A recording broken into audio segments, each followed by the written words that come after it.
Hi, I'm Claire Milliken and welcome to Art This Week. In this week's episode, we continue our New York-based coverage. Here we visit the Elizabeth Foundation for the Arts, studio of Carlos Vega. Spanish-born, Vega is a New York-based artist. We spoke with him over the summer just as his exhibition, Tearing and Lifting, at Jack Shainman Gallery was ending. Now for Art This Week.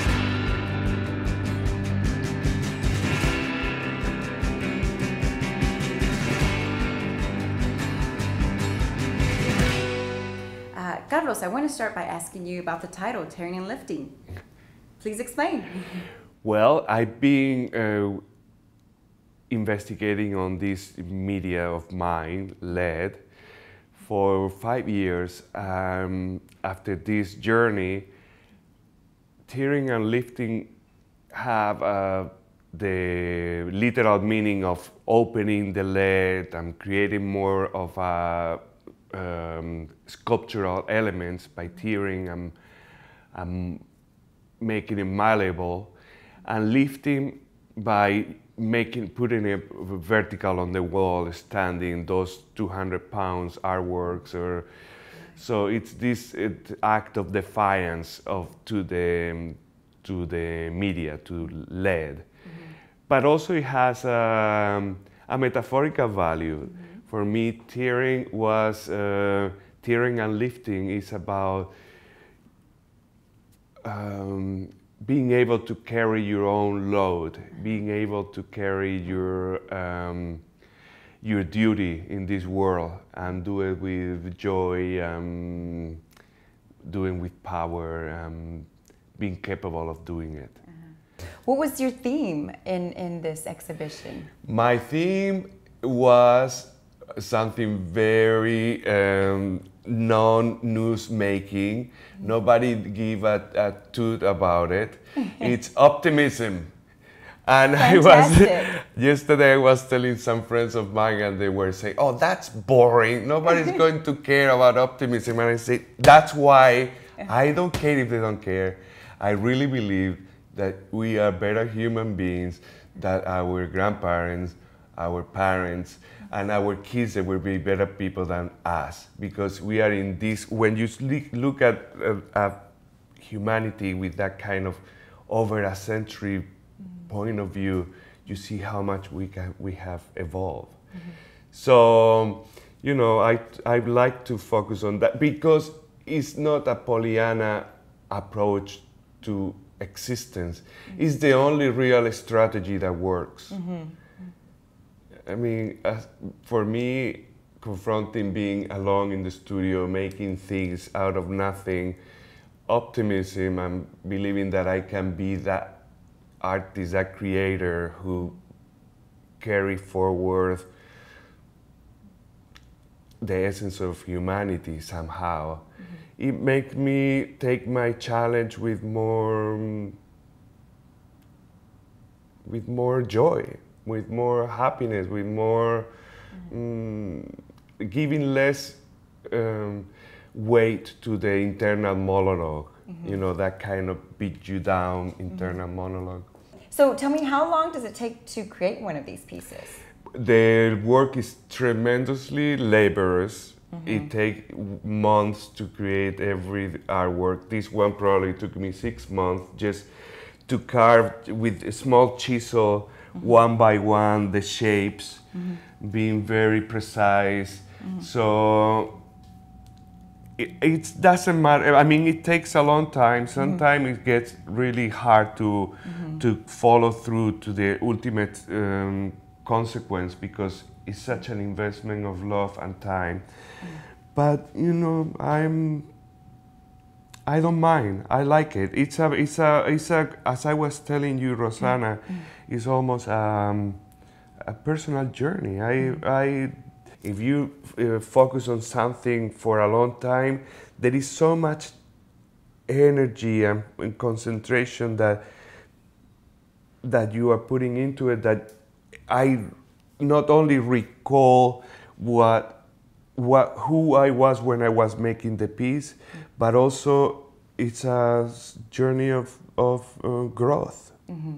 I had a very clear idea of what I wanted to do. Mm-hmm.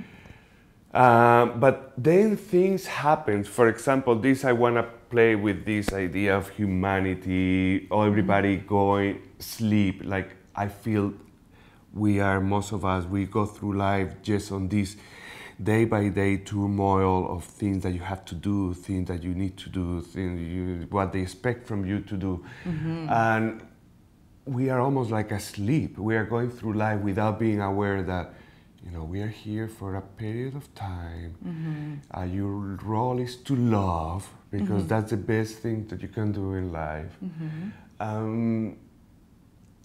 And I wanted to, in a funny way, in a romantic way, I'm still waiting for this kind of awakening of humanity. Because I feel it inside of me that sometimes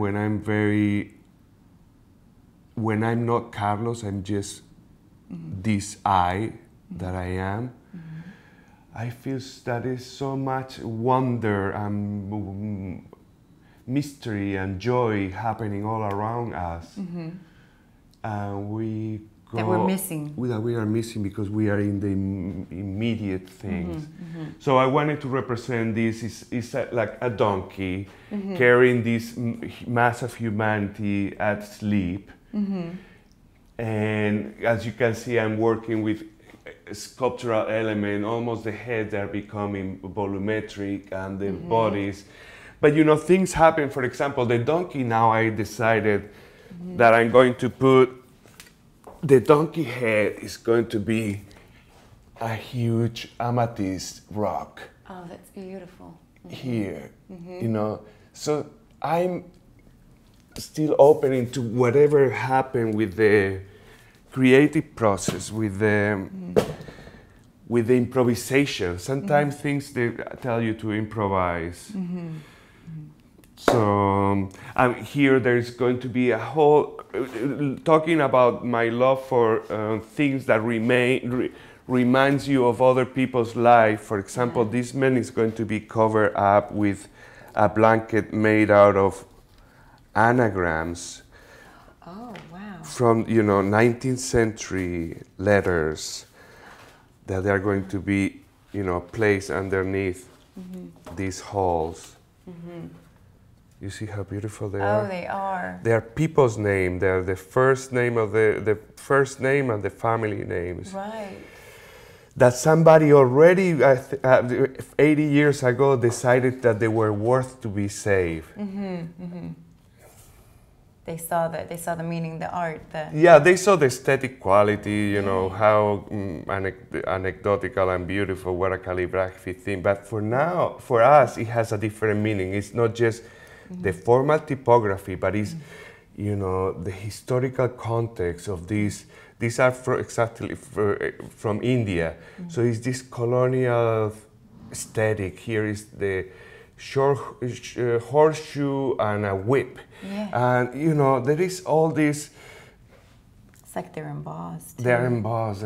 So, and this woman that is sleeping is going to have heads of people under the skirt. They're going to be, like these people are going to be looking from underneath. So, I'm creating as it's going, and I really don't know how it's going to look. So in the end, at the end, I hope it's great, but I don't have a roadmap. This is a roadmap. There are layers. This is a piece of plastic, but underneath there is tracing paper. Underneath there is the paper with the original first draft of the composition. So there's three layers. 3 layers. And already I have destroyed 2 other studies that they were life size, and I was trying to make, figuring out the composition. We want to thank Carlos for speaking with us. He is represented by Jack Shainman Gallery in New York. You can find more information on him and the gallery at jackshainman.com. For more information on the Elizabeth Foundation, go to efanyc.org. That's it for Art This Week. Thanks for watching.